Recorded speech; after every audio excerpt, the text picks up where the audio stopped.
My name is Robert Hilton, and today I'll be reciting a speech given by President George W. Bush on September 11, 2001, after the biggest terrorist attack the U.S. has seen since Pearl Harbor.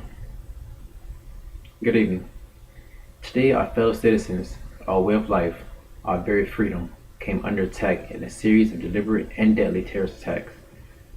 The victims were in airplanes or in their offices, secretary, businessmen and women, military and federal workers, mom and dads, friends and neighbors. Thousands of lives were suddenly ended by evil, despicable acts of terror. The pictures of airplanes flying into buildings, fires burning, huge structures collapsing have filled us with disbelief, terrible sadness, and quiet, unyielding anger.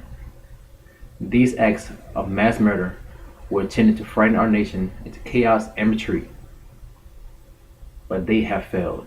Our country is strong. A great people have been moved to defend a great nation. Terrorist attacks can shake our foundation of our biggest buildings, but they cannot touch the foundation of America. These acts shatter steel, but they cannot dent the steel of American resolve. America was targeted for attacks because we're the biggest, brightest, beacon of freedom and opportunity in the world, and no one will keep the light from shining. Today, our nation saw evil, the very worst of human nature, and we will respond with the best of America. With these Darling Rescues workers, we carry for strangers and neighbors who came up to give blood and help in any way they could.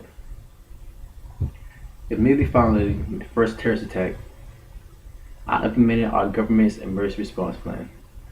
Our military is powerful and is prepared. Our emergency teams are working in New York City and Washington, D.C. to help the local rescue efforts.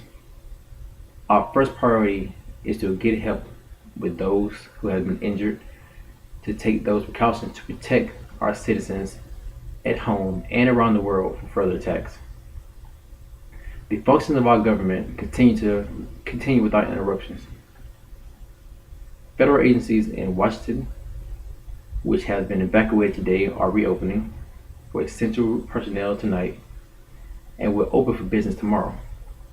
Our financial institutes remain strong. The American economy will be open for business as well.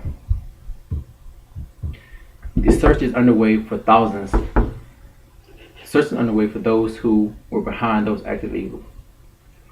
I have directed a full resource of our intelligence and law enforcement community for those responsible and to bring them into justice.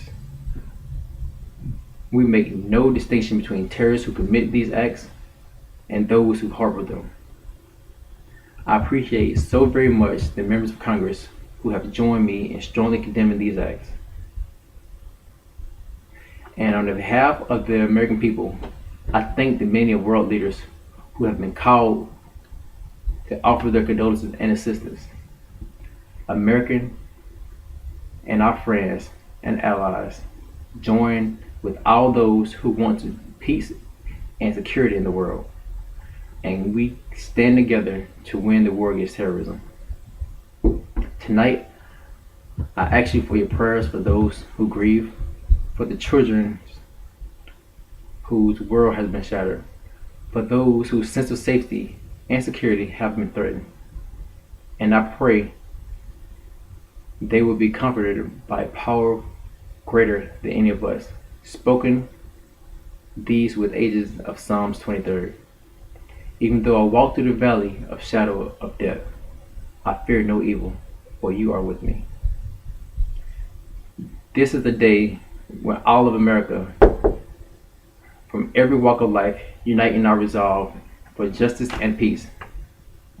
America has stood down enemies before, and we will do this time.